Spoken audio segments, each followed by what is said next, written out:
स्वागत है आप सभी का भूगोल के इस मॉड्यूल बैच में। हमने ब्रह्मांड के व्यास के बारे में पढ़ा था कि ब्रह्मांड का व्यास कितना है।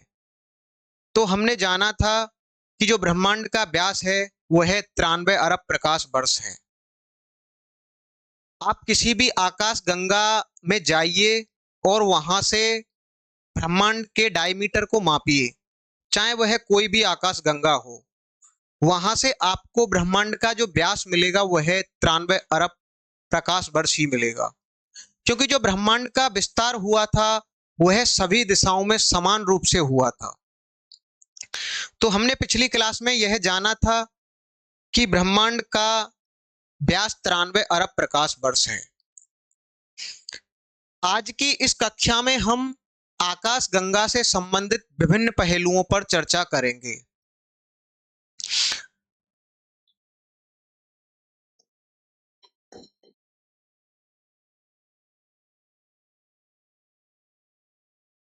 तो देखिए, आज की इस क्लास में हम क्या क्या पढ़ने वाले हैं। सबसे पहले हम उन बिंदुओं के बारे में हम समझ लेते हैं कि हमें किन किन बिंदुओं पर चर्चा करनी है।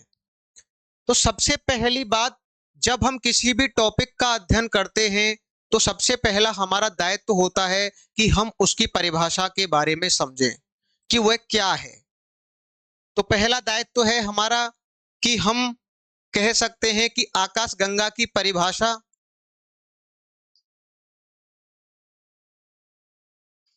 दूसरा हम इसमें पढ़ेंगे कि हमारे ब्रह्मांड में कितनी आकाश गंगाएं हैं। तो दूसरा होगा इसमें कितनी आकाश गंगाएं हैं। तीसरा हम पढ़ेंगे कि हमारी आकाश गंगा का नाम क्या है।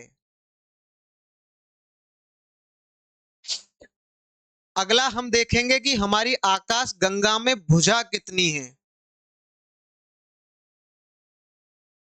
हमारी आकाश गंगा का व्यास कितना है।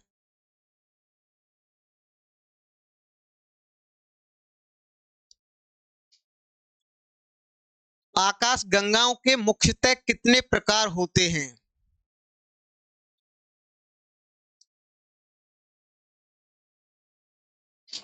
इसके अलावा हम देखेंगे यहां पर कि क्या हमारी आकाश गंगा किसी अन्य आकाश गंगा से टक्कर लगा रही है, टकरा रही है, कितने समय के बाद वह टक्कर होगी और उस टक्कर का परिणाम क्या होगा। क्या उस टक्कर के बाद हमारा जो सौरमंडल है उसकी स्थिति, उसकी अवस्थिति वहीं पर रहेगी, या हो सकता है कि वह अपनी कक्षा को छोड़ जाए। यानी कि हम अपनी आकाश गंगा की टक्कर के बारे में पढ़ेंगे।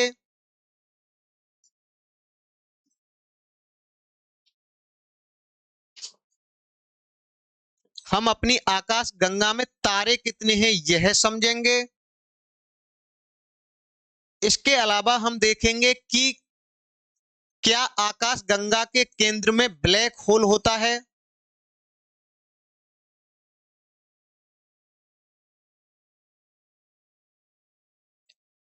निर्माण या उत्पत्ति,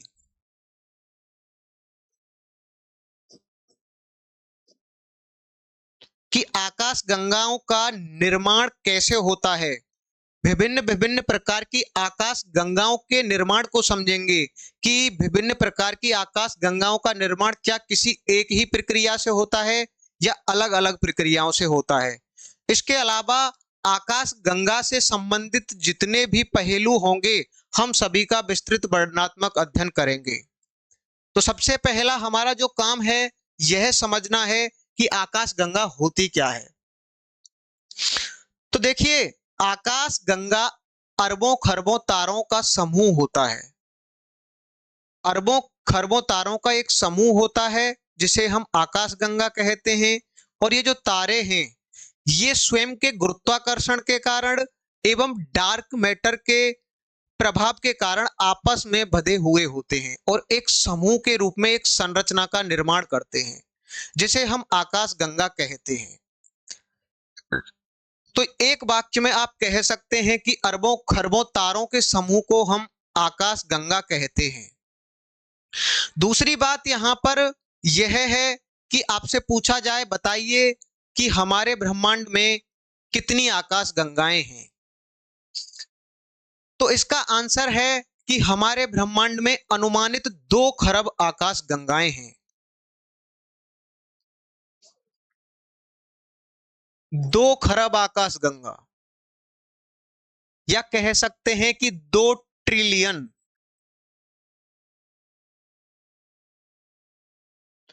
अब मैंने यहां पर एक शब्द बोला अनुमानित, तो मैं आपसे अगर पूछूं, बताइए कि ऐसी कितनी आकाश गंगाएं हैं जिनकी पुष्टि हो चुकी है, तो पहले हमें यह समझना है कि पुष्टि का मतलब क्या है और अनुमानित का मतलब क्या है। तो देखिए, आंसर है कि लगभग 2 लाख आकाश गंगाओं की पुष्टि हो चुकी है।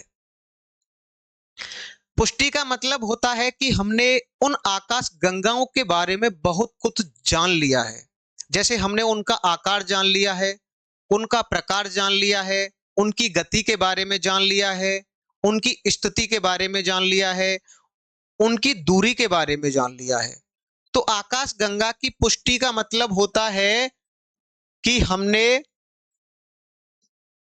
आकाश गंगा की गति, आकाश गंगा का आकार, आकाश गंगा का प्रकार, स्थिति, दूरी, यानी कि हम कह सकते हैं उसका हमने क्या कर लिया है, चित्रण कर लिया है। उसका हमने चित्रण कर लिया है, यानी कि जो 2 लाख आकाश गंगाएं हैं उनके बारे में हम काफी कुछ जान चुके हैं और बहुत कुछ जानना बाकी है। अब देखिए, दिमाग में आएगा कि आखिर में देखिए हम सभी आकाश गंगाओं के बारे में क्यों नहीं जान पाए हैं। तो इतनी ज्यादा अभी टेक्नोलॉजी विकसित नहीं हुई है कि हम बहुत दूर की आकाश गंगाओं के बारे में बारीकी से अवलोकन कर पाए। कारण क्या है कि हमारे ब्रह्मांड में बहुत सारी गैस एवं धूल के विशालकाय बादल होते हैं, और जब हम किसी भी आकाश गंगा या किसी भी तारे का या किसी भी आकाशीय पिंड का जब हम अध्ययन करते हैं या अवलोकन करते हैं, तो हम उसके प्रकाश के आधार पर ही उसका अवलोकन करते हैं। तो एक तो कारण यह है कि वे आकाश गंगाएं हमसे हजारों लाखों करोड़ों प्रकाश वर्ष दूर हैं, और दूसरी बात, लाखों करोड़ों वर्ष दूर हैं। दूसरी बात कि हमारे ब्रह्मांड में एक बहुत बड़ी राशि क्या है, गैस और धूल की है, और वह गैस और धूल की राशि आकाश गंगाओं से जो प्रकाश आता है उसे अवरुद्ध कर देती हैं, और वह हमारे जो जैसे हबल स्पेस टेलीस्कोप है, जेम्स वेब टेलीस्कोप है, उन तक नहीं पहुंच पाता है। तो उन आकाश गंगाओं की पुष्टि में जो अवरोध है, उस अवरोध का जो कारण है वह है ब्रह्मांड में पाई जाने वाली विशालकाय धूल एवं गैस। वह गैस और धूल क्या करती है, प्रकाश को अवरुद्ध करती है। जब प्रकाश अवरुद्ध हो जाता है तो वह हमारे टेलीस्कोप तक नहीं पहुंच पाता है, तो उनकी जो बारीकी से अवलोकन करते हैं उसमें समस्या खड़ी हो जाती है। तो हमने यहां पर यह जाना कि अनुमानित आकाश गंगाएं कितनी है, 2 खरब। और देखिए, समय के हिसाब से जो टेक्नोलॉजी विकसित हो रही है और धीरे धीरे हम अन्य आकाश गंगाओं की पुष्टि कर रहे हैं, लेकिन वो हमसे बहुत दूर हैं। बहुत सारी आकाश गंगाएं ऐसी होती हैं जो बहुत ही धुंधली होती हैं, उनमें बहुत मात्रा में गैस और धूल होता है, जिसकी वजह से जो प्रकाश है वह अवरुद्ध हो जाता है, और वो आकाश गंगाएं हमें बहुत स्पष्ट तरीके से नहीं दिख पाती हैं। तो हमने 2 चीजों के बारे में जाना।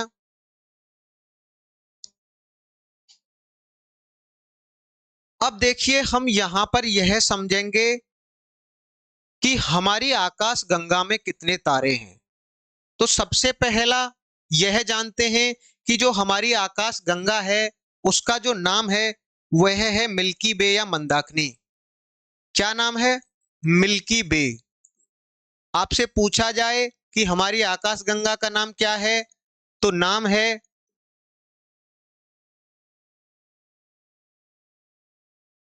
मिल्की वे। ठीक है।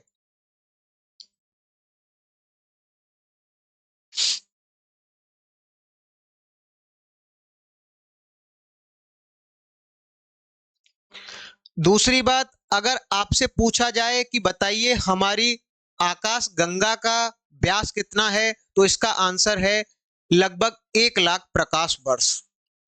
आकाश गंगा के अगर हम व्यास की बात करके चलें तो इसका व्यास है 1 लाख प्रकाश वर्ष।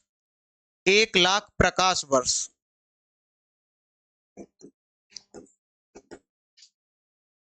यानी कि अगर केंद्र से कोई चीज मान के चलिए प्रकाश की गति से तेज चलती, प्रकाश की गति के बराबर चलती है, तो उसे हमारी आकाश गंगा के अंतिम छोर तक पहुंचने में 50,000 प्रकाश वर्ष का समय लगेगा। क्योंकि हमने पढ़ा था कि जो प्रकाश वर्ष है वह क्या है, वह प्रकाश के द्वारा एक वर्ष में चली गई दूरी होती है। तो आकाश गंगा का जो व्यास है वह 1 लाख प्रकाश वर्ष होता है। इसकी मोटाई की अगर हम बात करके चलें तो लगभग 1,000 प्रकाश वर्ष होती है। लगभग 1,000 प्रकाश वर्ष।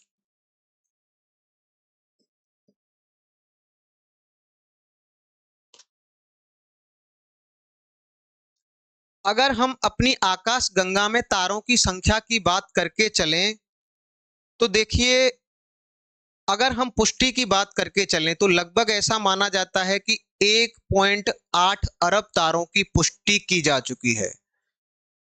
और अनुमानित जो तारों की संख्या है वह है लगभग 400-500 अरब। अनुमानित तारे कितने हैं? 400-500 अरब। पुष्टि कितने की हो चुकी है? 1.8 अरब तारों की पुष्टि हो चुकी है। तो देखिए, आखिर में हम सभी तारों का अध्ययन क्यों नहीं कर पाए हैं? तो पहला कारण है कि ब्रह्मांड में बहुत बड़ी मात्रा में गैस और धूल है। तो वह क्या करती है? तारों के प्रकाश को अवरुद्ध करती है। प्रकाश टेलीस्कोप तक नहीं पहुंच पाता है और हम उन तारों के बारे में नहीं जान पाते हैं। दूसरी बात कि जो तारे हैं वो बहुत ही धुंधले होते हैं। जैसे कि हमारी आकाश गंगा में माना जाता है कि जो 75% तारे हैं वो रेड ड्वार्फ हैं, वो बहुत ही धुंधले हैं। तो जब धुंधले होंगे तो उनका प्रकाश नहीं पहुंच पाएगा, और प्रकाश नहीं पहुंच पाएगा तो उसका हम बारीकी से अवलोकन नहीं कर पाएंगे। तो दूसरा कारण यह है कि आकाश गंगा में जो तारे होते हैं वो बहुत ही धुंधले होते हैं। तीसरी अगर हम बात करके चलें तो हम आकाश गंगा के बीच में हैं। यानी कि आप देखेंगे कि हमारे सौरमंडल की जो दूरी है वह आकाश गंगा के केंद्र से 26,000 प्रकाश वर्ष है। जैसे कि मान के चलिए कोई व्यक्ति है, वह पेड़ के बीच में बैठा है, तो उसे जो बाहर की वस्तुएं हैं उनको देखने में कठिनाई होगी। तो एक कारण यह भी है कि हम आकाश गंगा के बाहर नहीं हैं, किसी बाहरी छोर पर नहीं हैं।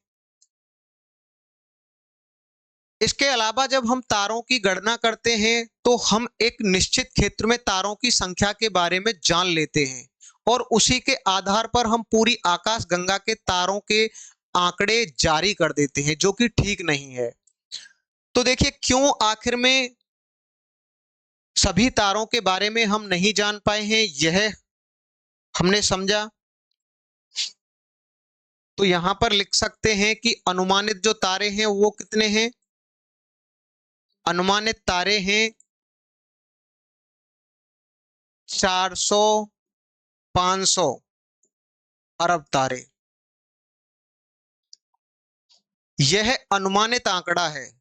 और पुष्टि की बात करके चलें तो 1.8 अरब तारों की पुष्टि की जा चुकी है।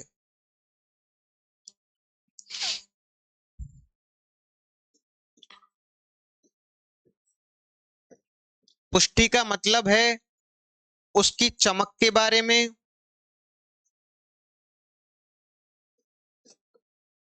गति के बारे में, दूरी के बारे में, यानी कि इन तारों के बारे में हम बहुत कुछ जान चुके हैं और जो अनुमानित हैं वो है 400 से 500 अरब के आसपास। तो आगे अन्वेषण चल रहे हैं, उनके हिसाब से अब देखिए पता पड़ेगा, हो सकता है कि यह डेटा 400-500 अरब से आगे भी चला जाए।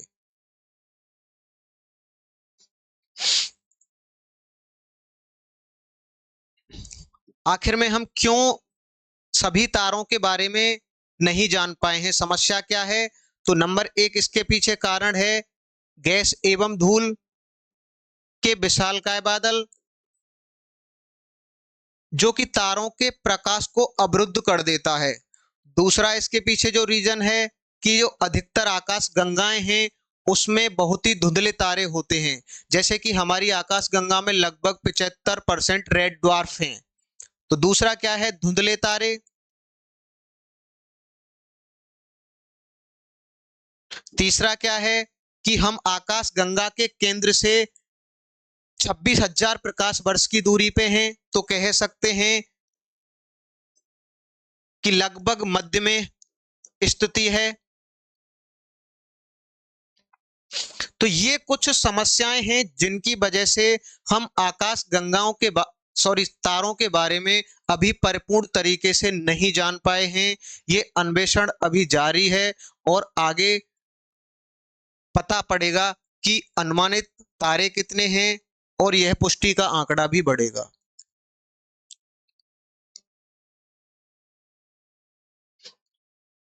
अब देखिए होता क्या है कि 1920 से पहले केवल हमारी आकाश गंगा को ही आकाश गंगा समझा जाता था। ऐसा नहीं था कि 1920 से पहले आकाश गंगाएं नहीं थीं।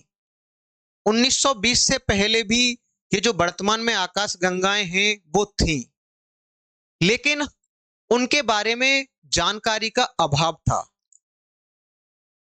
कारण क्या था कि जो जैसे कि आप देखेंगे कि हबल टेलीस्कोप 1929 में आता है, उतनी ज्यादा टेक्नोलॉजी विकसित नहीं थी कि हम उन आकाश गंगाओं के प्रकाश को देख पाएं, या कह सकते हैं कि उन आकाश गंगाओं को हम देख पाएं। तो जितनी भी आकाश गंगाएं थी 1920 से पहले, उन सभी आकाश गंगाओं को निहारिका कहते थे। जैसे कि आज हमारी पड़ोसी आकाश गंगा है एंड्रोमेडा, तो एंड्रोमेडा को या कोई भी अन्य आकाश गंगा हो, हम सभी को मंदाकिनी कहते थे। यानी कि हम यह समझते थे कि ये जो जितनी भी आकाश गंगाएं हैं ये तारों के समूह नहीं हैं, बल्कि यह केवल गैस और धूल का विशालकाय बादल है। लेकिन 1920 में सबसे पहली बार दो खगोल शास्त्रियों के बीच में एक डिबेट होती है। जो सन था वह क्या था? 1920। 1920 में एक डिबेट होती है। दो खगोल शास्त्री थे, एक थे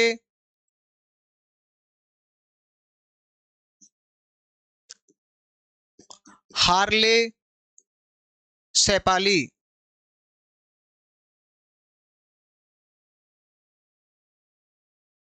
और दूसरे थे हेवर कर्टिस। इन दोनों के बीच में 1920 में हार्ले सैपली और हेवर कर्टिस के बीच एक 1920 में डिबेट होती है। और इस डिबेट का जो विषय था, जो मुद्दा था, वह यह था कि क्या केवल हमारी आकाश गंगा ही संपूर्ण ब्रह्मांड है, या हमारी आकाश गंगाओं को छोड़कर के भी अन्य आकाश गंगाएं हैं। बहस जो थी, यानी कि मुद्दा यही था कि क्या केवल हमारी आकाश गंगा ही संपूर्ण ब्रह्मांड है, या फिर ऐसा है कि हमारी आकाश गंगा के अलावा जिन्हें हम निहारिका कह रहे हैं वो अलग अलग आकाश गंगाएं हैं। तो यह बहस का विषय था और दोनों जो खगोल शास्त्री थे दोनों के मत अलग अलग थे। तो हेवर कर्टिस का जो मत था वह सही साबित होता है आगे चल करके। हेवर कर्टिस महोदय ने कहा था कि केवल केवल हमारी आकाश गंगा ही संपूर्ण ब्रह्मांड नहीं है, केवल हमारी आकाश गंगा संपूर्ण ब्रह्मांड नहीं है। जबकि हार्ले शैपली का मानना था कि जो हमारी आकाश गंगा है वही संपूर्ण ब्रह्मांड है, और ये जो वर्तमान में आकाश गंगा के बाहर यानी कि जो अन्य आकाश गंगाएं हैं, ये हमारी आकाश गंगा के बाहर नहीं है, हमारी आकाश गंगा के अंदर ही विद्यमान है। और ये आकाश गंगाएं नहीं हैं, ये केवल गैस और धूल के विशालकाय बादल हैं। ये बात कही थी हार्ले शैपली ने। यानी कि हार्ले शैपली अन्य आकाश गंगाओं को क्या मानकर चलते थे? केवल और केवल उन्होंने इसको निहारिका माना, यानी कि गैस और धूल का बादल।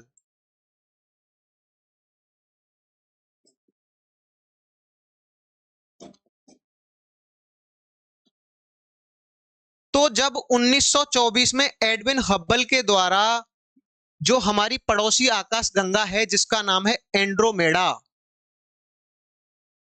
एंड्रोमेडा इसका वैज्ञानिक नाम है M31, उन्होंने इस बात की पुष्टि कर दी थी कि जिसे आप केवल निहारिका कह रहे हैं वह निहारिका नहीं है। एंड्रोमेडा क्या है? आकाश गंगा है, खरबों अरबों तारों का समूह है।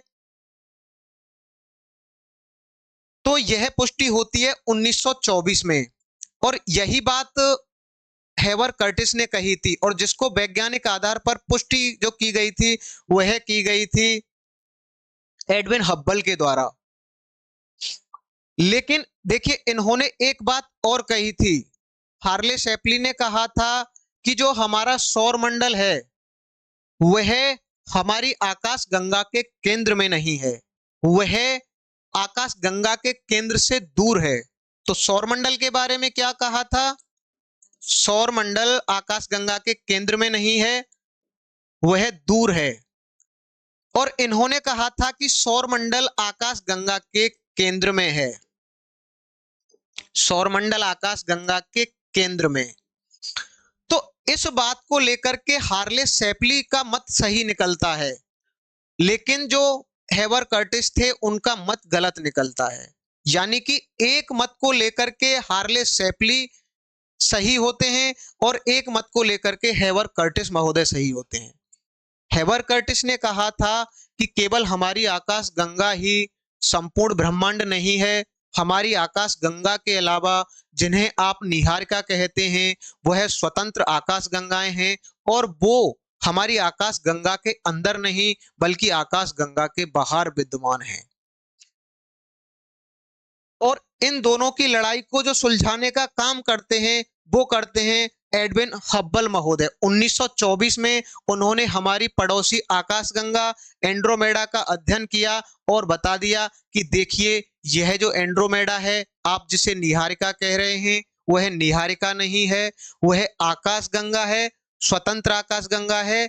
और इनकी बात को सही साबित कर दिया, क्योंकि पहले ये केवल एक अनुमान के आधार पर, एक तार्किकता के आधार पर काम कर रहे थे, लेकिन इन्होंने वैज्ञानिक उपकरण के माध्यम से यह साबित कर दिया। तो यह 1920 की एक डिबेट थी। अब देखिए होता क्या है कि जो एडविन हब्बल महोदय थे उन्होंने 1926 में एक शोध पत्र जारी किया था जिसका नाम था एक्स्ट्रा गैलेक्टिक नेबुला। सन था 1926, एक शोध पत्र जारी किया जाता है। शोध पत्र का जो नाम था वह था एक्स्ट्रा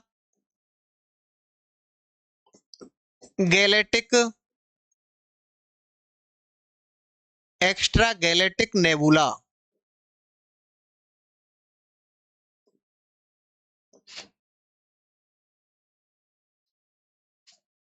उन्नीस सौ छब्बीस के इस शोध पत्र में एडविन हब्बल के द्वारा 400 निहारिकाओं को सूचीबद्ध किया गया था,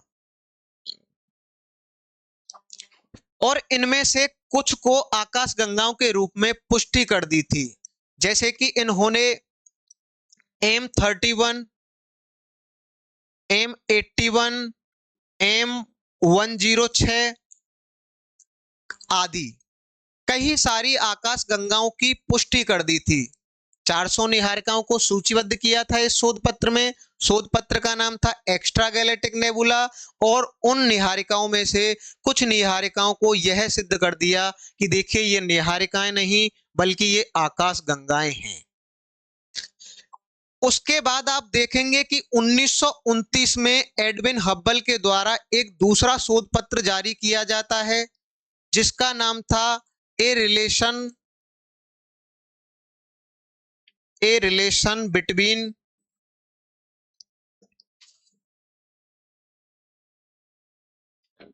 रेडिकल वेलोसिटी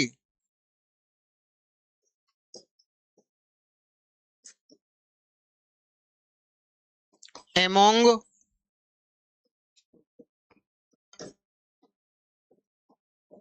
एक्स्ट्रा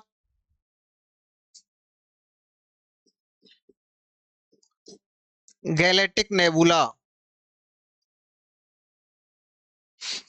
तो ये 1929 में एक दूसरा शोध पत्र जारी किया जाता है और इसमें दर्जनों आकाश गंगाओं की पुष्टि कर दी जाती है।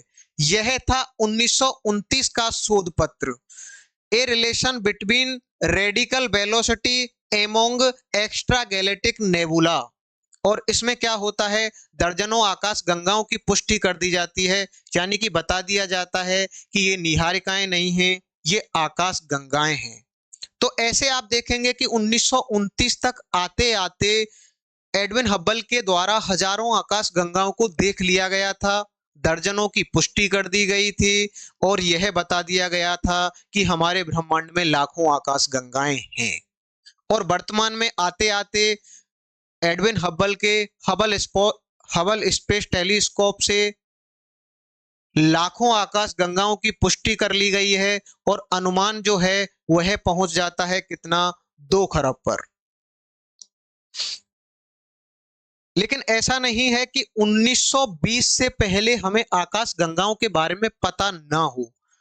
कुछ सैकड़ों हजारों आकाश गंगाओं के बारे में पता था, लेकिन टेक्नोलॉजी इतनी ज्यादा नहीं थी, उन्हें हम केवल निहारिका समझते थे। और हो सकता है ये जो 2 खरब का आंकड़ा है और भी आगे जा सकता है। तो यानी कि हमने यह समझा कि 1920 से पहले केवल हमारी आकाश गंगा को ही आकाश गंगा समझते थे, जबकि अन्य आकाश गंगाओं को हम निहारिका समझते थे। बाद में जाकर के एक डिबेट होती है, उस डिबेट की पुष्टि की जाती है एडविन हब्बल के द्वारा। उस बहस में 2 व्यक्ति बैठे हुए थे, एक व्यक्ति का नाम था हार्ले शेपली और दूसरे का नाम था हेवर कर्टिस, जो कि अमेरिका के खगोल शास्त्री थे। तो दूसरे वाले जो हैं अमेरिका के खगोल शास्त्री, उनका जो विचार था वह सत्य निकलता है एक बात को लेकर के, दूसरी को लेकर के गलत। गलत क्या था कि उन्होंने कहा था कि हमारा जो सौर मंडल है वह आकाश गंगा के केंद्र में है, लेकिन हार्ले शेपली ने कहा था कि ऐसा नहीं है, हमारा सौर मंडल आकाश गंगा के केंद्र में नहीं बल्कि आकाश गंगा के लगभग कहीं ना कहीं बीच में है।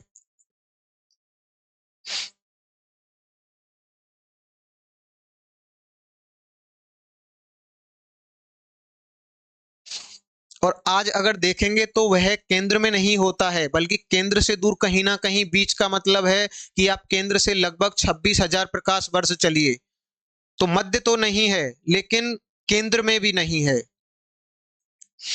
उन्होंने यही कहा था कि आकाश गंगा के केंद्र में ना होकर के केंद्र से दूर है। तो हमने यह समझा कि हमारी आकाश गंगा में कितने तारे हैं और 1920 से पहले केवल हमारी आकाश गंगा को ही आकाश गंगा समझा जाता था। अब देखिए, अब हम आगे समझते हैं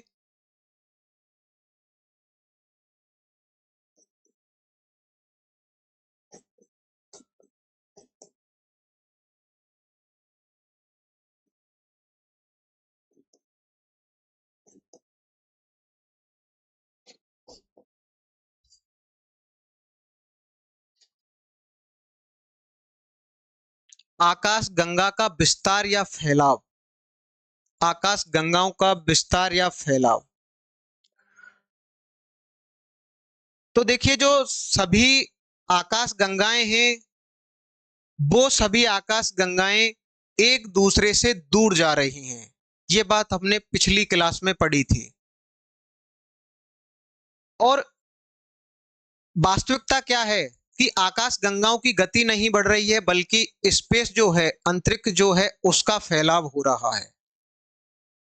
तो जब 1920 में देखा गया था कि आकाश गंगाओं के बीच की दूरी बढ़ रही है, उसके बाद जब 1990 के दशक में देखा और गणना की गई, तो उन्होंने पाया था कि आकाश गंगाओं के जो बीच के फैलाव की दर है, वह लगातार समय के साथ बढ़ती जा रही है।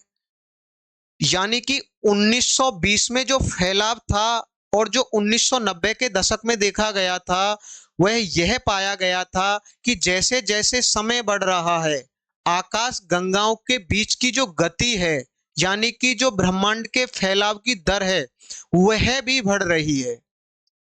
अब दिमाग में आएगा कि ऐसा क्यों हो रहा है। आखिर समय के साथ ब्रह्मांड का फैलाव तेज क्यों होता है। मान लीजिए कि ये कुछ आकाशीय पिंड हैं।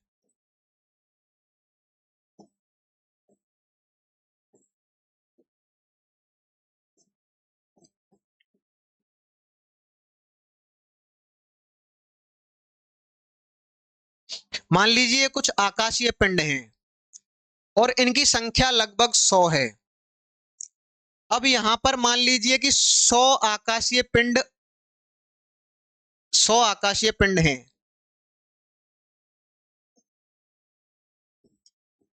ये हमने दो फिगर तैयार किए। हमारे ब्रह्मांड में ये हमारा ब्रह्मांड है, ये आकाश गंगाएं हैं। ये हमारा ब्रह्मांड है, ये आकाश गंगाएं हैं। तो हमें यह समझना है कि हमारे ब्रह्मांड में मुख्य रूप से 3 बल कार्य कर रहे हैं। एक इन दो, यानी कि जो पिंड आकाश गंगाएं हैं, इनके बीच में जो आपसी गुरुत्वाकर्षण बल, क्योंकि हमने विज्ञान में पढ़ा है कि कोई भी आकाशीय पिंड हो, उसके बीच में उसके द्रव्यमान के कारण एक बल लगता है, जिसे कहते हैं हम गुरुत्वाकर्षण बल। तो यहां पर एक गुरुत्वाकर्षण बल लगता है। इसके अलावा आकाश गंगा में क्या मिलता है, डार्क मैटर। इसके अलावा आप देखेंगे कि एक हमारे ब्रह्मांड में एक होता है डार्क एनर्जी। तो जो ग्रेविटेशन का काम होता है, वह होता है आकाश गंगाओं को पास लाना, आकाश गंगाओं को खींचना। और जो डार्क मैटर है, उसका काम भी क्या होता है, आकाश गंगाओं को खींचना। लेकिन जो डार्क एनर्जी है, वह इसका विरोधाभास है, वह इसके विपरीत काम करता है। यह इन आकाश गंगाओं को खींचता नहीं है, बल्कि आकाश गंगाओं को दूर करता है। अब यह डार्क एनर्जी क्या करती है, इनकी दूरी को क्या करती है, बढ़ाती है। अब मान लीजिए कि समय धीरे धीरे बढ़ रहा है और ये दो बल कार्य कर रहे हैं एक दिशा में, और यह डार्क एनर्जी उसके विपरीत दिशा में काम करती है। अब 1 लाख वर्ष का समय बीत जाता है, तो डार्क एनर्जी के प्रभाव के कारण इसकी दूरी बढ़ जाती है, आकाश गंगाओं के बीच की दूरी। तो एक बात बताइए कि जैसे ही 1 लाख वर्ष का समय बीता, तो इनकी दूरी बढ़ेगी, तो क्या होगा, गुरुत्वाकर्षण बल कम होगा। क्यों कम होगा, क्योंकि इनकी जो सघनता है, वह कम हो जाती है। क्योंकि समय के साथ साथ जैसे जैसे आकाश गंगाएं दूर जाती हैं, उनका घनत्व कम होता है। घनत्व कम होने की वजह से क्या होता है, उनका गुरुत्वाकर्षण बल कम होता है। क्योंकि हम पढ़ते हैं गुरुत्वाकर्षण बल दो आकाशीय पिंडों के बीच की दूरी पर भी निर्भर करता है। क्योंकि यहाँ द्रव्यमान तो कम होता नहीं है कि किसी आकाश गंगा का द्रव्यमान कम हो गया, लेकिन उनके बीच की दूरी बढ़ रही है। जैसे जैसे दो कोई भी वस्तुएं दूर जाती हैं, गुरुत्वाकर्षण का प्रभाव कम होता जाता है। और दूसरी बात, जो डार्क मैटर है उसकी भी सघनता कम होती जाएगी और इसका प्रभाव कम हो जाएगा, डार्क एनर्जी का प्रभाव बढ़ता जाएगा। जैसे मान लीजिए कि दो व्यक्ति हैं और वो किसी एक दिशा में किसी रस्सी को खींचते हैं, और एक अन्य व्यक्ति है जिसकी ताकत ज्यादा है, वह एक दिशा में उस रस्सी को खींचता है। अब जो दो व्यक्ति हैं उनकी किसी कारण से ताकत जो है, शक्ति है, वह कमजोर पड़ने लग जाए, तो क्या होगा, उस व्यक्ति की जो ताकत है वह ज्यादा हो जाएगी। और वही वही क्या हो रहा है, हमारे ब्रह्मांड में हो रहा है।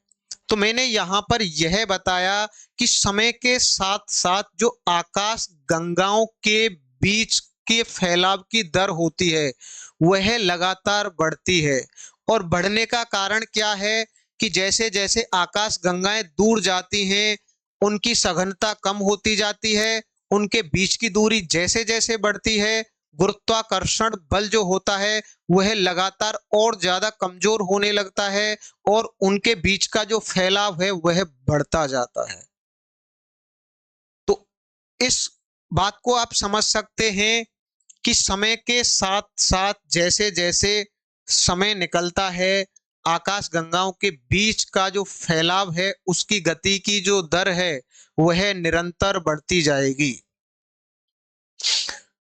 तो यह हमारे समझ में आ जाता है कि आकाश गंगाओं की गति समय के हिसाब से उसकी जो दर है वह क्यों बढ़ रही है। इसके अलावा हम यहां पर एक बात और समझेंगे कि जो आकाश गंगाएं दूर होती हैं वो आखिर में पास की आकाश गंगाओं से तेज क्यों चलती हैं। देखिए, यह तो हमें पता है कि जो दूर की आकाश गंगाएं हैं वो आकाश गंगाएं यानी कि उनके बीच जो अंतरिक्ष का फैलाव है वह ज्यादा होता है। आखिर ऐसा क्यों है। जैसे कि मान लीजिए कि ये हमारी आकाश गंगा है मिल्की वे, और यहां पर बहुत सारी आकाश गंगाएं हैं।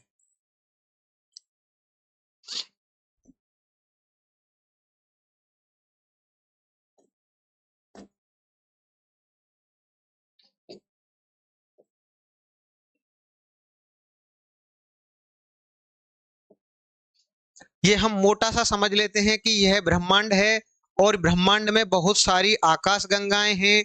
तो ये हमारी मिल्की वे है, हम यहाँ पर निवास करते हैं। तो इसके जो पास जो आकाश गंगाओं का फैलाव है वह धीमा होता है, लेकिन जैसे जैसे हम दूर जाते हैं आकाश गंगाओं का जो फैलने की दर है वह तेज होती है, क्योंकि यहाँ पर जो गुरुत्वाकर्षण का प्रभाव है वह क्या होता है, बहुत ज्यादा होता है। क्योंकि आप यहाँ पर देखेंगे कि सघनता बहुत ज्यादा पाई जाएगी, लेकिन जैसे जैसे हम दूर जाएंगे तो संपूर्ण ब्रह्मांड का जो संपूर्ण गुरुत्वीय बल है दूर जाने पर उन पर इनका प्रभाव कम होगा। जब गुरुत्वाकर्षण का प्रभाव कम है तो वहां पर डार्क एनर्जी का प्रभाव क्या होगा, अधिक लगेगा। और जब अधिक लगेगा तो दूर की आकाश गंगाएं प्रकाश की गति के बराबर या प्रकाश की गति से तेज चलेंगी। लेकिन एक बात समझ लीजिए, जो डार्क एनर्जी है वह संपूर्ण ब्रह्मांड में समान रूप से पाई जाती है।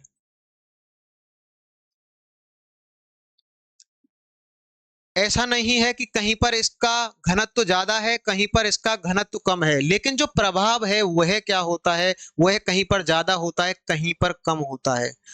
इसके लिए जो स्थिति समीकरण गुणांक होता है वह माइनस उस वन होता है, स्थिति समीकरण गुणांक वन। और वर्तमान में यह मत ज्यादा प्रचलित है कि जो डार्क एनर्जी का प्रभाव है वह भले ही बढ़ रहा है, लेकिन डार्क एनर्जी का जो घनत्व है वह नहीं बढ़ रहा है, वह बराबर है। तो इस बात को आप समझ गए कि आखिर में दूर की जो आकाश गंगाएं हैं उनके बीच ब्रह्मांड का फैलाव आखिर में तेज क्यों होता है, क्योंकि जो संपूर्ण गुरुत्वीय बल होता है वह जितना पास जितनी आकाश गंगाएं पास होती हैं वहां पर ज्यादा होता है। जैसे जैसे दूर जाते हैं जो संपूर्ण गुरुत्वीय बल है उसका प्रभाव कम होने लगता है, और जब गुरुत्वाकर्षण का प्रभाव कम होगा तो दूसरी शक्ति जो है वह हावी हो जाएगी और वहां पर उसका प्रभाव बढ़ जाएगा। तो हम दोनों बातों को समझ गए कि आखिर में समय के साथ आकाश गंगाओं की गति क्यों बढ़ती है, और यह भी समझे कि जो दूर की आकाश गंगाएं हैं वो ज्यादा तेज क्यों जाती हैं।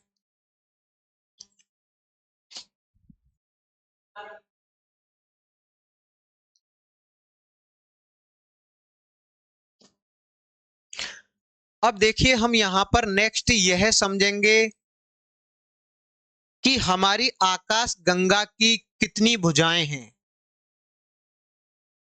तो 2008 की अगर हम बात करके चलें तो 2008 से पहले चार मुख्य भुजाएं मानी जाती थीं, लेकिन 2008 में डी आर रॉबर्ट बेंजामिन के द्वारा डी आर रॉबर्ट बेंजामिन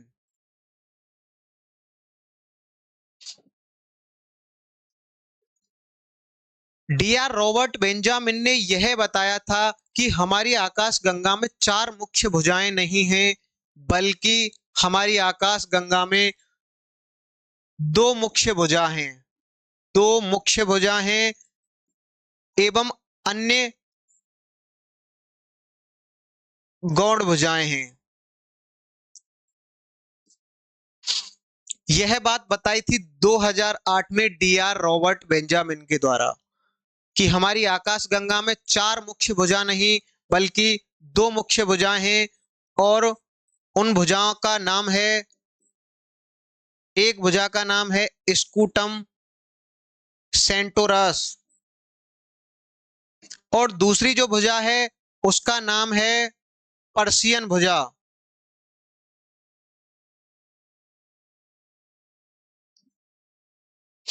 इसके अलावा कई गौड़ भुजाएं भी हमारे आकाश गंगा में पाई जाती हैं। अब मैं आपसे पूछूं कि बताइए कि हमारा जो सौर मंडल है वह कौन सी भुजा में है। तो सौर मंडल की अगर हम बात करके चलें तो हमारा सौर मंडल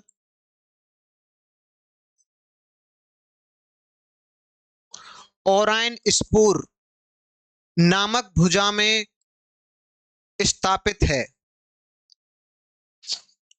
हमारी आकाश गंगाएं 2008 में कितनी मुख्य भुजाएं मानी जाती थी? चार मुख्य भुजाएं, लेकिन डी आर रॉबर्ट बेंजामिन ने अन्वेषण किया था और यह बात बताई थी कि हमारी आकाश गंगा में चार नहीं बल्कि दो मुख्य भुजा हैं, एवं कुछ अन्य भुजा भी हैं जो बहुत छोटी हैं या उन्हीं की शाखा होती हैं। भुजाओं का नाम स्कूटम सेंटोरस और पर्सियन भुजा। हमारा सौरमंडल किस भुजा में है? उस भुजा का नाम है ओरायन स्पूर। तो इस बात को आप समझ लीजिए कि हमारी आकाश गंगा में कितनी भुजाएं हैं। आपसे अगर पूछा जाए तो आप लिख सकते हैं कि दो मुख्य भुजाएं हैं, और उनके नाम भी आपने जान लिए। अब हम यहां पर यह समझेंगे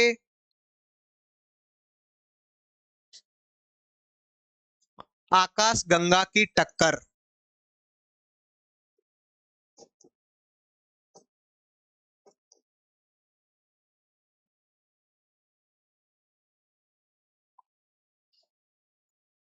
तो देखिए हमारी जो आकाश गंगा है वह हमारी पड़ोसी आकाश गंगा एंड्रोमेडा से टकराएगी। कारण क्या है टकराने का? दोनों का सापेक्षिक गुरुत्वाकर्षण। दोनों की टक्कर होगी। टक्कर किस किस की होगी? एंड्रोमेडा एवं हमारी आकाश गंगा।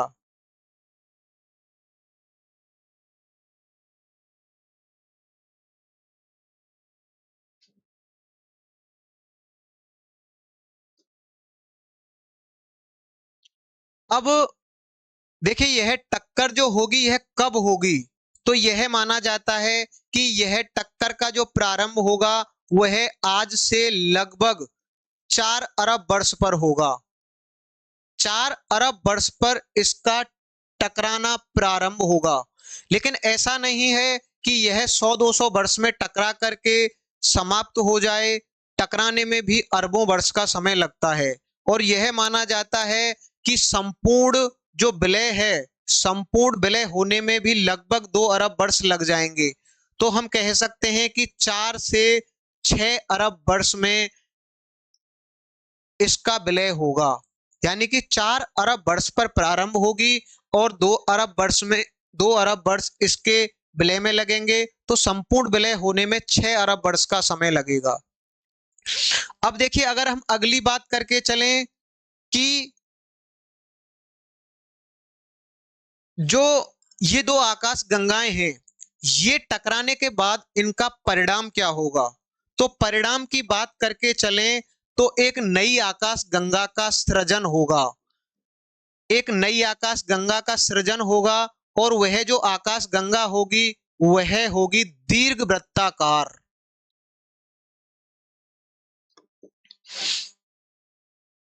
इन दोनों की टक्कर से एक नई आकाश गंगा का सृजन होगा और वह जो आकाश गंगा होगी वह होगी दीर्घवृत्ताकार आकाश गंगा। वैज्ञानिकों के द्वारा इन दोनों की टक्कर के बाद जो दीर्घवृत्ताकार आकाश गंगा होगी उसका नाम रखा गया है मिल्की मेडा, क्योंकि एंड्रोमेडा में से मेडा लिया गया और मिल्की वे में से मिल्की लिया गया और इसका नाम रखा गया है मिल्की मेडा, यानी कि मिल्की मेडा। ये दो आकाश गंगाएं टकराएंगी, टकराने के बाद एक नई आकाश गंगा का सृजन होगा जिसका जो आकार होगा वह होगा दीर्घवृत्ताकार। उसका नाम वैज्ञानिकों के द्वारा रखा गया है मिल्की मेडा।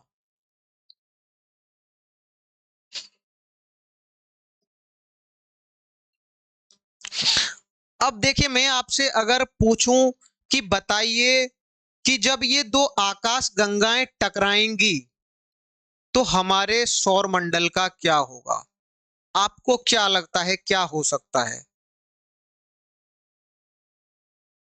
तो मान लीजिए कि एंड्रोमेडा और हमारी आकाश गंगाएं एक दूसरे की ओर जा रही हैं, तो एक तो संभावना यह हो सकती है कि जो आकाश गंगाओं के तारे हैं वो आपस में एक दूसरे से टकरा जाएं, या एक संभावना यह हो सकती है कि तारे नहीं टकराएं।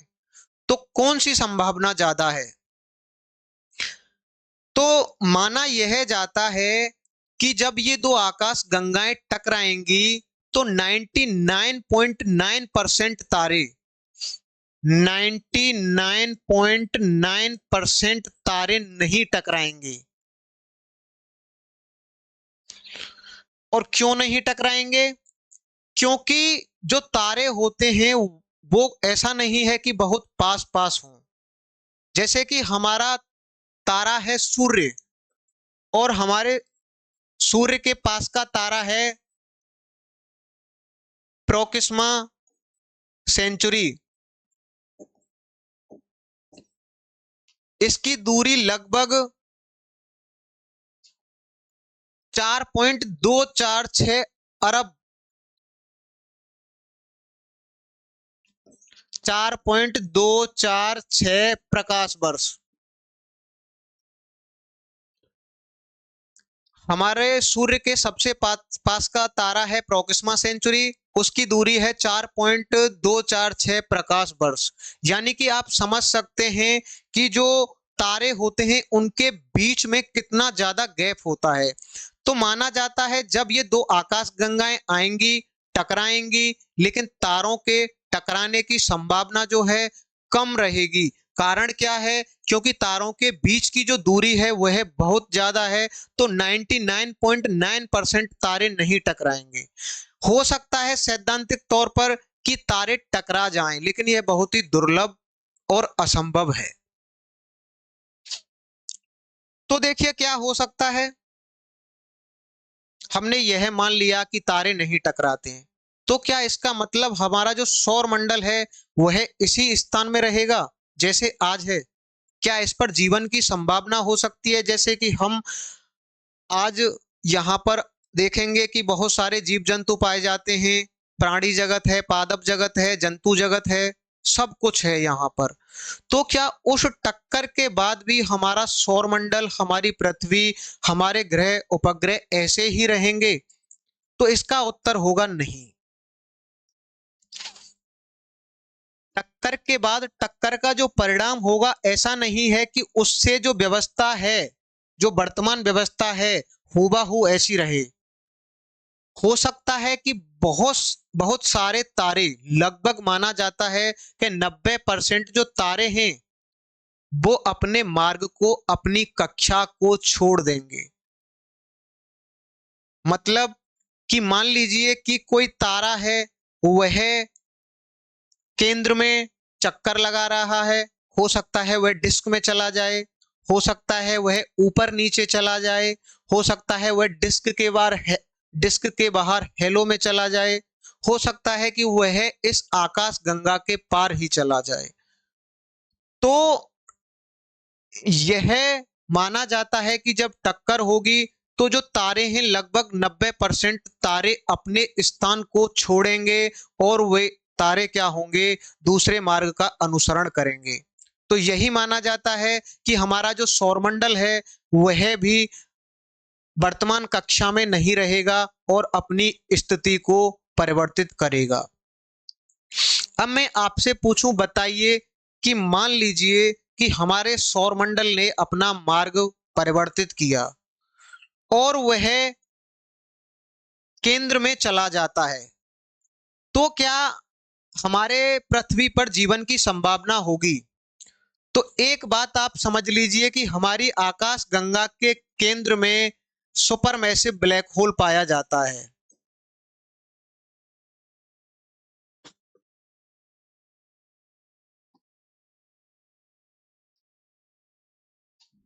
ब्लैक होल के पास बहुत ज्यादा क्या होता है, द्रव्यमान होता है, बहुत ज्यादा इसका गुरुत्वाकर्षण बहुत ज्यादा होता है, गुरुत्वाकर्षण बहुत ज्यादा होता है, द्रव्यमान बहुत ज्यादा होता है।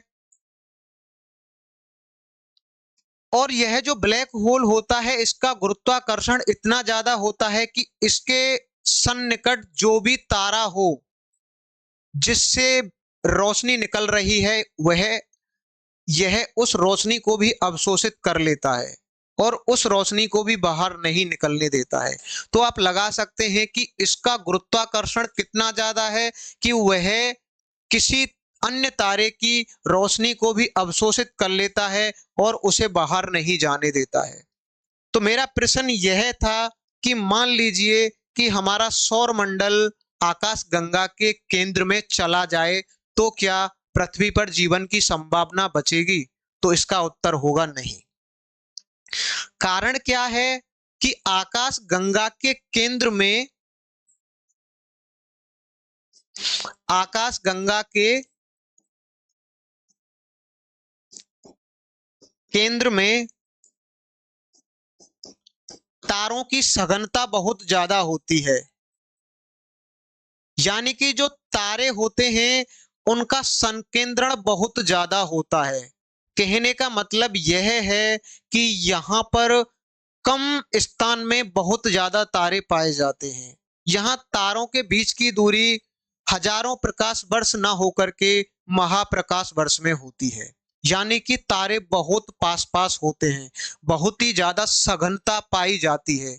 जब सघनता ज्यादा होगी तो हमारा जब सौरमंडल मान लीजिए कि इसके केंद्र में चला गया तो टकराने की संभावना ज्यादा होगी।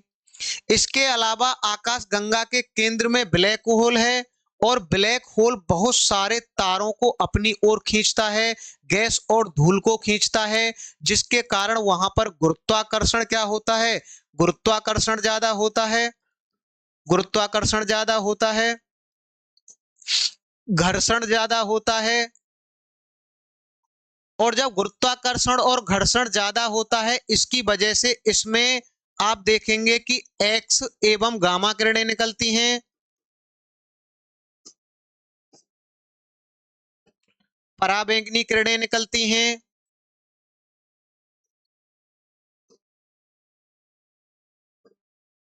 आदि। यानी कि घर्षण एवं गुरुत्वाकर्षण की वजह से, यानी कि जो ब्लैक होल के आसपास तारे एवं धूल होते हैं, वह ब्लैक होल के गुरुत्वाकर्षण की वजह से एक आवेशक चक्र बनाते हैं, जिसमें बहुत ज्यादा घर्षण होता है। उसकी वजह से एक्स एवं गामा किरणें निकलती हैं, अल्ट्रावायलेट रे निकलती हैं, पराबैंगनी किरणें निकलती हैं एवं अन्य विकिरण निकलता है।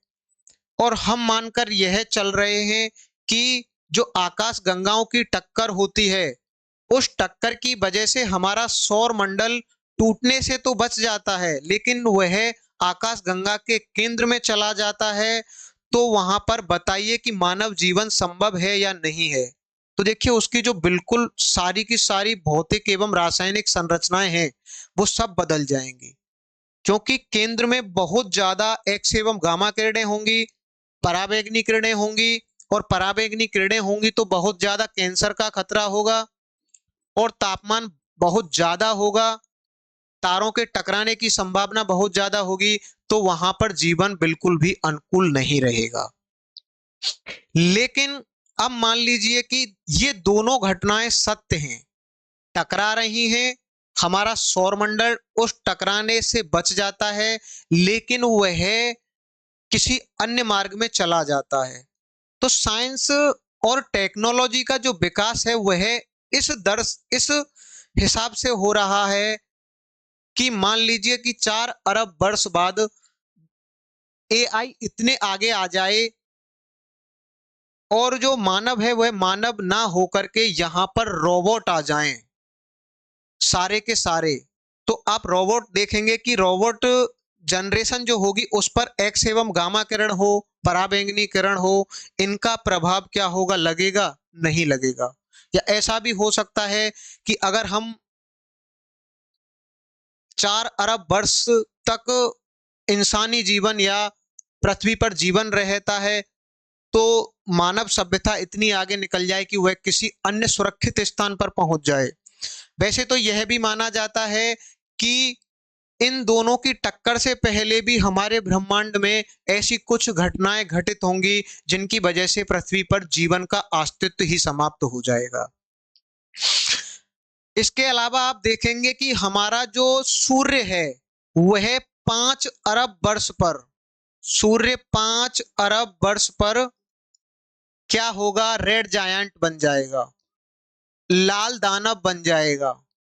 मतलब कि इसके केंद्र में हाइड्रोजन जो है वह हीलियम में, हीलियम कार्बन में, और जैसे ही कार्बन में बदलेगा, यह इसकी परतें होंगी वह फैलने लगेंगी, और फैल करके यह पृथ्वी तक, मंगल तक के ग्रहों को अपनी चपेट में ले लेंगी।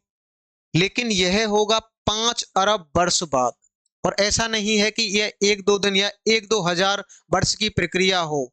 इस प्रक्रिया को होने में 5 अरब वर्ष से लेकर के 7.5 अरब वर्ष का समय लगेगा।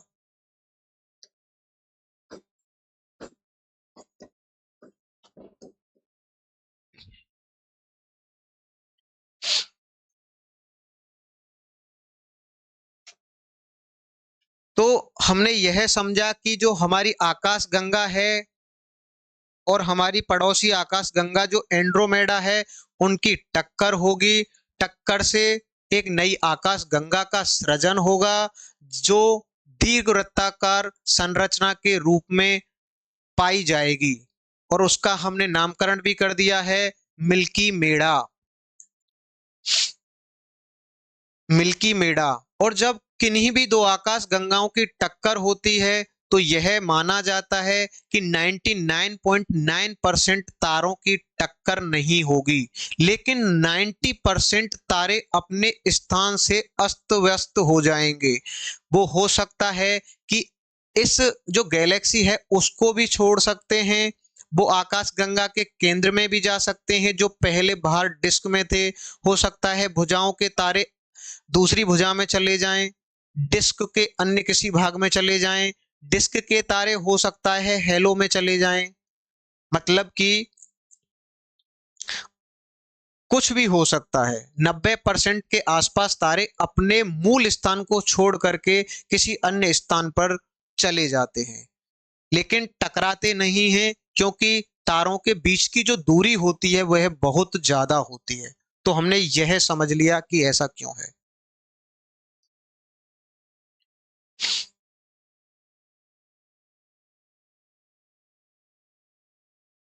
अब देखिए,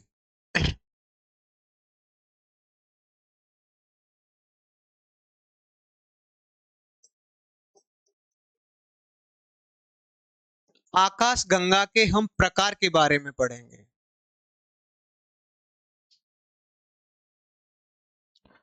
तो आकाश गंगा के प्रकार, मुख्य रूप से आकाश गंगाएं 4 प्रकार की होती हैं। नंबर 1 होती है सर्पिलाकार आकाश गंगा। सर्पिलाकार आकाश गंगा नंबर 1। नंबर 2 दीर्घवृत्ताकार आकाश गंगा।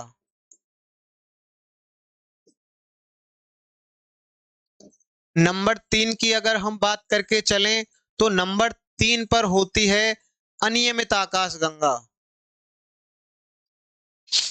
और नंबर 4 की अगर हम बात करके चलें तो नंबर 4 पर है लेंटिक्यूलर आकाश गंगा।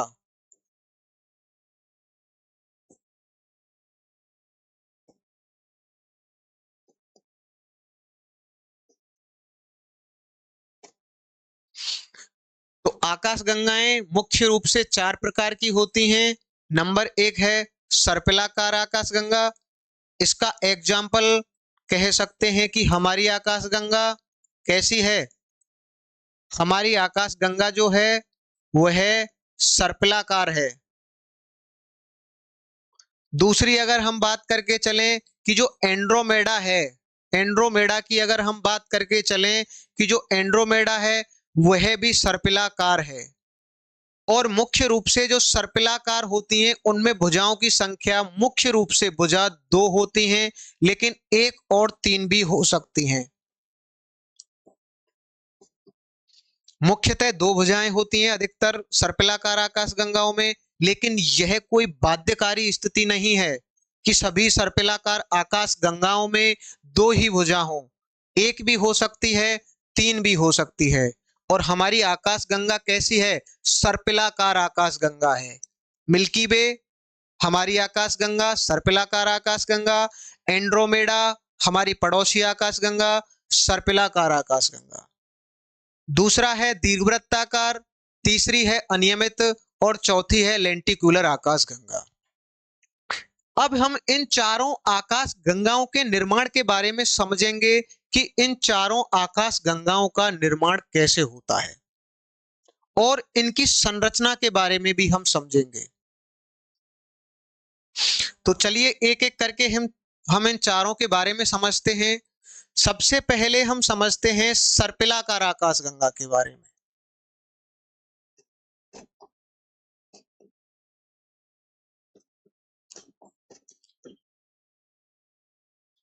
तो माना जाता है कि सर्पिलाकार आकाश गंगा का जो निर्माण होता है वह किसी टक्कर के कारण नहीं होता है। इसका निर्माण ब्रह्मांड के शुरुआती दौर में गैस एवं धूल के संगठन के कारण ही होता है।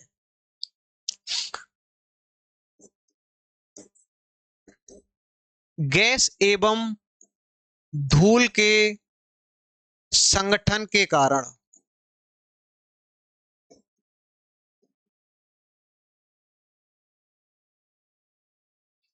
ठीक है। सर्पिलाकार आकाश गंगा की बात करके चलें तो यह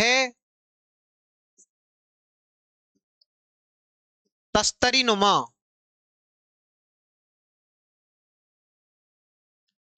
सर्पिलाकार आकाश गंगा तस्तरी नुमा होती है। इसके बीच वाले भाग में अगर हम बात करके चलें तो केंद्रीय उभार होता है। केंद्रीय उभार यानी कि केंद्रीय बल्ज होता है।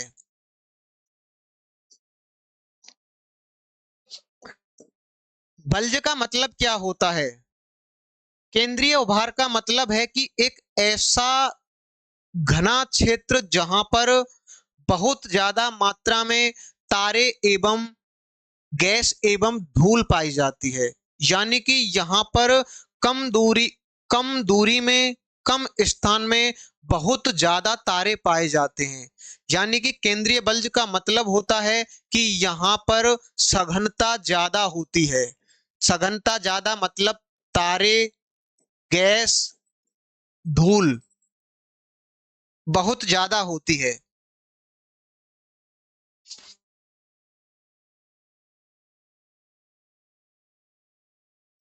तो एक तो होता है आकाश गंगा की संरचना को देखें तो एक हो जाता है उसका केंद्रीय भाग। क्या हो गया? एक हो गया उसका केंद्रीय भाग। ठीक है।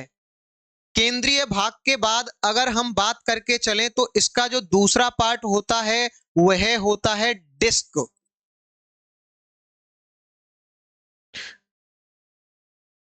और जो भुजाएं होती हैं वह इस डिस्क में ही पाई जाती हैं।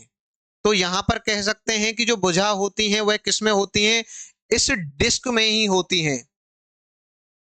तो सर्पिलाकार आकाश गंगा की अगर हम संरचना की बात करके चलें तो केंद्रीय भाग यानी कि केंद्रीय बल्ज मिलता है, डिस्क पाई जाती है और उस डिस्क में भुजा पाई जाती है। ये सर्पिलाकार आकाश गंगा की संरचना होती है। और उसके बाद आप कह सकते हैं कि हेलो। डिस्क के बाहर का जो क्षेत्र होता है उसे बोलते हैं हम हेलो। तो सर्पिलाकार आकाश गंगा की जो संरचना है वह मुख्य रूप से किससे मिलकर बनी होती है? नंबर एक होता है उसका केंद्रीय भाग, नंबर दो होता है डिस्क और नंबर तीन होता है हेलो। जो केंद्रीय भाग होता है उस केंद्रीय भाग से दो सर्पिलाकार भुजाएं निकलती हुई दिखाई देती हैं।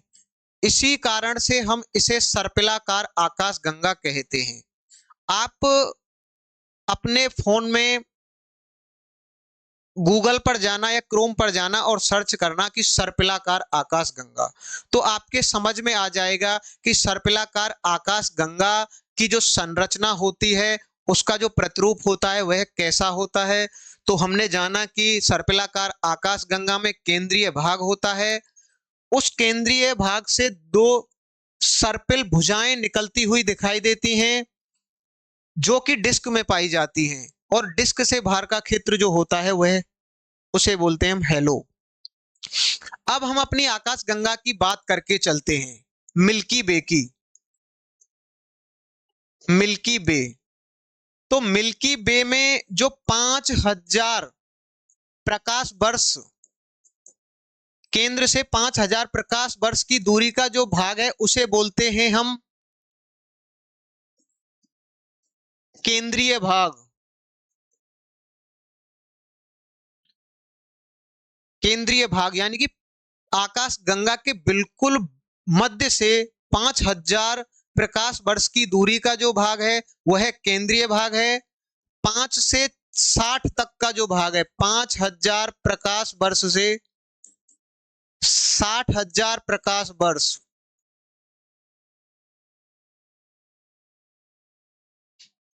प्रकाश वर्ष यह होती है डिस्क। इसे बोलते हैं हम डिस्क। और जो तीसरा होता है 60,000 प्रकाश वर्ष से लेकर 60,000 प्रकाश वर्ष से लेकर 1,00,000 प्रकाश वर्ष, 1,00,000 प्रकाश वर्ष के भाग को हम हेलो कहते हैं। ये हमारी आकाश गंगा के बारे में है कि 5000 प्रकाश वर्ष की जो दूरी है वह केंद्रीय भाग है। उसके बाद आप देखेंगे डिस्क प्रारंभ हो जाती है और डिस्क में ही भुजाएं पाई जाती हैं। 5,000 से 60,000 प्रकाश वर्ष की जो दूरी है उसे हम डिस्क कहते हैं, और 60,000 प्रकाश वर्ष से लेकर 1,00,000 प्रकाश वर्ष तक के भाग को हम हेलो कहते हैं। और हम आगे यह समझेंगे कि आकाश गंगा के केंद्र में तारों का संकेंद्रण सबसे ज्यादा होता है। क्यों होता है, इन सारी चीजों पर चर्चा करेंगे। पहले हम समझते हैं आकाश गंगाओं के निर्माण के बारे में। तो हमने यह समझा कि जो हमारी आकाश गंगा है वह सर्पिलाकार आकाश गंगा है। सर्पिलाकार आकाश गंगा तस्तरी नुमा होती है, जिसके बीच में एक केंद्रीय उभार होता है। केंद्रीय उभार का मतलब वहां पर तारे, गैस एवं धूल की बहुत ज्यादा सघनता पाई जाती है। उसके बाहर डिस्क होती है, डिस्क में भुजाएं होती हैं, और सबसे बाहरी भाग को हम हेलो कहते हैं। अब हम दूसरी आकाश गंगा की बात करके चलते हैं, दीर्घवृत्ताकार आकाश गंगा।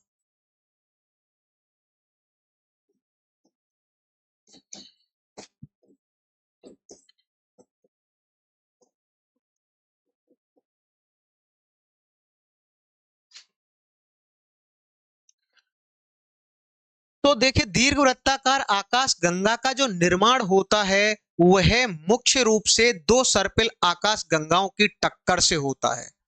दो सर्पिल आकाश गंगाओं की टक्कर से,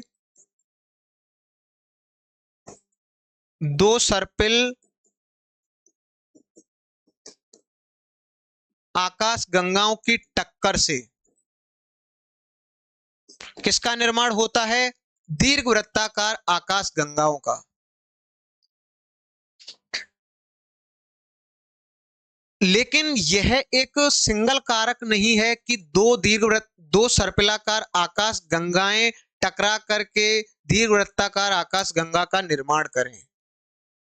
शुरुआती दौर में भी या फिर बिना टक्कर के भी दीर्घवृत्ताकार आकाश गंगा का निर्माण हो सकता है, लेकिन आमतौर पर ज्यादातर दीर्घवृत्ताकार आकाश गंगा का जो निर्माण होता है वह दो सर्पिल आकाश गंगाओं की टक्कर से ही होता है।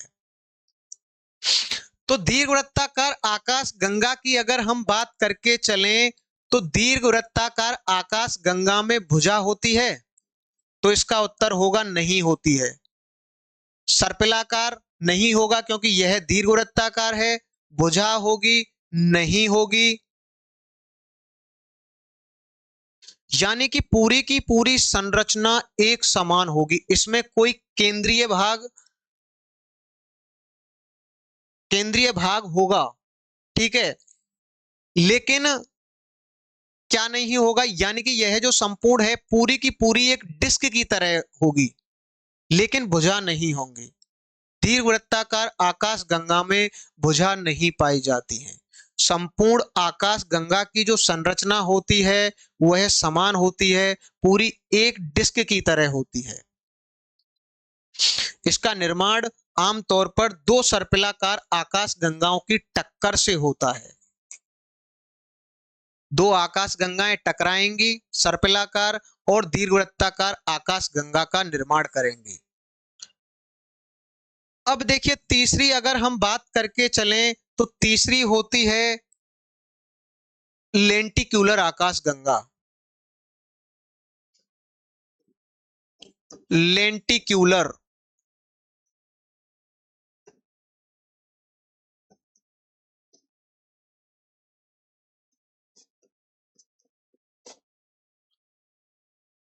लेंटिक्यूलर आकाश गंगा की बात करके चलें तो इसमें केंद्रीय उभार होता है, केंद्रीय उभार पाया जाता है। नंबर दो, बात करके चलें कि डिस्क, तो डिस्क होती है इसमें।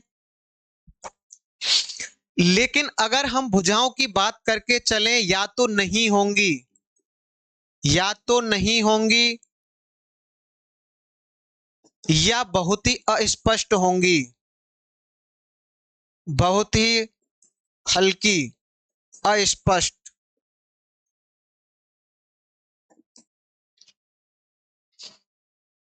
तो लेंटिक्यूलर आकाश गंगा में इसकी अगर हम संरचना की बात करके चलें तो केंद्रीय उभार होगा, डिस्क होगी, लेकिन भुजाएं या तो नहीं होंगी या बहुत ही हल्की होंगी, धुंधली होंगी।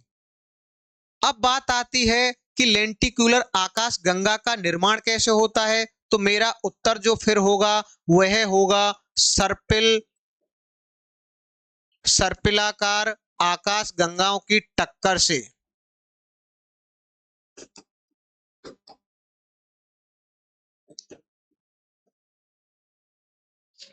तो दिमाग में आएगा कि दीर्घवृत्ताकार आकाश गंगा का निर्माण भी सर्पिलाकार आकाश गंगाओं की टक्कर से होता है एवं लेंटिक्यूलर आकाश गंगा का निर्माण भी सर्पिलाकार आकाश गंगाओं की टक्कर से होता है। तो आखिर ऐसा क्यों है?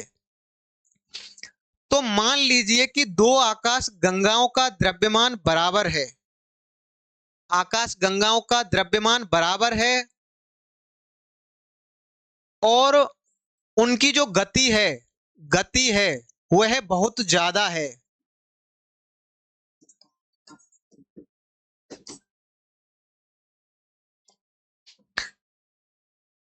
दो आकाश गंगाओं की टक्कर जो है, गति बहुत ज्यादा है, द्रव्यमान बराबर है, तो उससे जो निर्माण होगा वह होगा दीर्घवृत्ताकार आकाश गंगा का। द्रव्यमान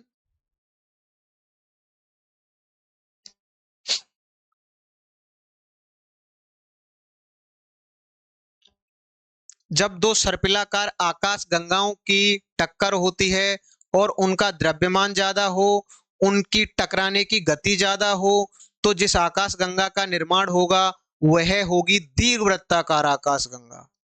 लेकिन अगर गति कम है और एक आकाश गंगा छोटी है, दूसरी बड़ी है, तो उनके बीच की गति भी कम होगी और उनसे जिस आकाश गंगा का निर्माण होगा वह होगी लेंटिक्यूलर आकाश गंगा। तो यानी कि हम यह समझ गए कि कब दीर्घवृत्ताकार आकाश गंगा का निर्माण होगा, जब आकाश गंगाओं का द्रव्यमान ज्यादा हो। द्रव्यमान ज्यादा होगा तो उनके बीच का जो गुरुत्वाकर्षण होगा वह बहुत ज्यादा होगा, जिसकी वजह से उनकी गति होगी वह बहुत ज्यादा होगी और जब उसमें विकृति आएगी तो उससे जो निर्माण होगा वह होगा दीर्घवृत्ताकार आकाश गंगा का। लेकिन एक आकाश गंगा बड़ी है, एक आकाश गंगा छोटी है और उनकी टक्कर हो रही है। टक्कर का मतलब वो आपस में आकर के टकरा रही हैं, तो उससे जो आकाश गंगा बनेगी वह बनेगी लेंटिक्यूलर आकाश गंगा। अब बात आती है अनियमित आकाश गंगा की। अनियमित आकाश गंगा,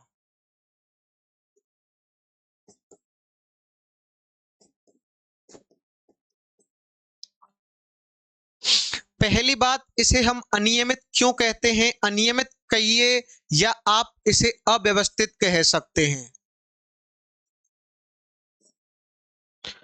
अव्यवस्थित का मतलब है कि इसका ना तो कोई केंद्र है, इसका कोई निश्चित केंद्र नहीं है, इसमें कोई भुजाएं नहीं है, इसकी कोई जो संरचना है वह कैसी है? बिल्कुल अनियमित है, अव्यवस्थित है। इसी कारण से इसे हम अनियमित आकाश गंगा कहते हैं। तो अनियमित आकाश गंगा का जो निर्माण होता है वह आमतौर पर सर्पिलाकार आकाश गंगाओं की टक्कर से ही होता है। तो फिर दिमाग में आएगा कि दीर्घवृत्ताकार आकाश गंगा का निर्माण भी आमतौर पर सर्पिलाकार आकाश गंगाओं की टक्कर से हो रहा है। दूसरी लेंटिक्यूलर आकाश गंगा का निर्माण भी सर्पिलाकार आकाश गंगा की टक्कर से हो रहा है। लेकिन दोनों का अंतर हमारे समझ में आ जाता है। अगर गति ज्यादा है, दोनों आकाश गंगाओं का द्रव्यमान ज्यादा है, तो उससे जिसका निर्माण होगा वह होगी दीर्घवृत्ताकार आकाश गंगा। लेकिन गति कम है एक आकाश गंगा का द्रव्यमान ज्यादा है, एक का कम है, तो उससे जिस आकाश गंगा का निर्माण होगा वह होगी लेंटिक्यूलर आकाश गंगा। लेकिन एक बात और समझिए कि जो दीर्घवृत्ताकार आकाश गंगा बनती है वह अनियमित आकाश गंगा का ही परिणाम है, और जो लेंटिक्यूलर आकाश गंगा है उसका जो निर्माण होता है वह भी अनियमित आकाश गंगा का परिणाम है। अब यहां पर यही भ्रम है और इस भ्रम को आप दूर करिए। होता क्या है कि जब दो समान द्रव्यमान की आकाश गंगाएं तेज गति से एक दूसरे के पास आ रही हैं, टकरा रही हैं, तो पहले जिस आकाश गंगा का निर्माण होगा वह अनियमित होगी, अव्यवस्थित होगी, जिसका वजूद कुछ लाखों साल तक, करोड़ों साल तक रहता है, लेकिन उसके बाद वह धीरे धीरे दीर्घवृत्ताकार आकाश गंगा में परिवर्तित हो जाती है। ऐसे ही एक आकाश गंगा का द्रव्यमान ज्यादा है, एक आकाश गंगा का द्रव्यमान कम है, वो आपस में आती हैं, आपस में आकर के विकृत होती हैं, उनकी जो संरचनाएं होती हैं वह बदलती हैं, वह भी अनियमित आकाश गंगा बनती है और उसका वजूद कुछ लाखों करोड़ों साल होता है, उसके बाद वह लेंटिक्यूलर आकाश गंगा बनती है। लेकिन ऐसा नहीं है कि जो दीर्घवृत्ताकार आकाश गंगा केवल टक्कर से ही बने। टक्कर के अलावा धूल एवं गैस के तारे दीर्घवृत्ताकार आकाश गंगा की संरचना जैसा सृजन कर सकते हैं, लेकिन यही माना जाता है कि आमतौर पर जो घटना होती है वह सर्पिलाकार आकाश गंगा की टक्कर की वजह से ही दीर्घवृत्ताकार आकाश गंगा का निर्माण होता है।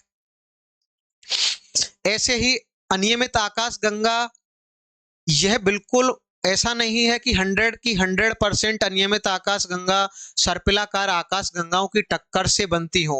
ज्यादातर आमतौर पर यही होता है कि जो अनियमित आकाश गंगा होती हैं वो सर्पिलाकार आकाश गंगाओं की टक्कर से ही बनी होती हैं, लेकिन वो गैस और धूल आपस में मिलकर तारों की एक ऐसी संरचना बना सकती हैं जो अस्त व्यस्त हो, लेकिन वह बहुत कम देखने को मिलता है। तो हमने यह समझ लिया है यहाँ पर कि जो आकाश गंगाएं हैं उन आकाश गंगाओं का निर्माण कैसे होता है, आकाश गंगाओं की संरचना क्या है। तो एक बार फिर समझ लेते हैं कि जो सर्पिलाकार आकाश गंगा है वह तस्तरी नुमा होती है, उसमें बीच वाला केंद्रीय भाग होता है, उस केंद्रीय भाग से क्या होता है, दो सर्पिलाकार भुजाएं निकलती हुई प्रतीत होती हैं जिसमें बहुत सारे गैस, तारे, धूलकण विद्यमान होते हैं। बाहरी भाग होता है जिसे हेलो कहते हैं। दीर्घवृत्ताकार आकाश गंगा में कोई भुजाएं नहीं होती हैं।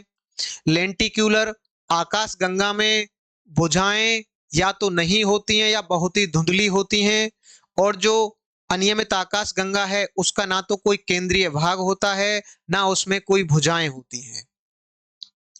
तो हमने ये सारी चीजें समझ ली कि जो आकाश गंगाएं हैं उन आकाश गंगाओं का निर्माण कैसे होता है। इससे आगे मिलते हैं नेक्स्ट क्लास में।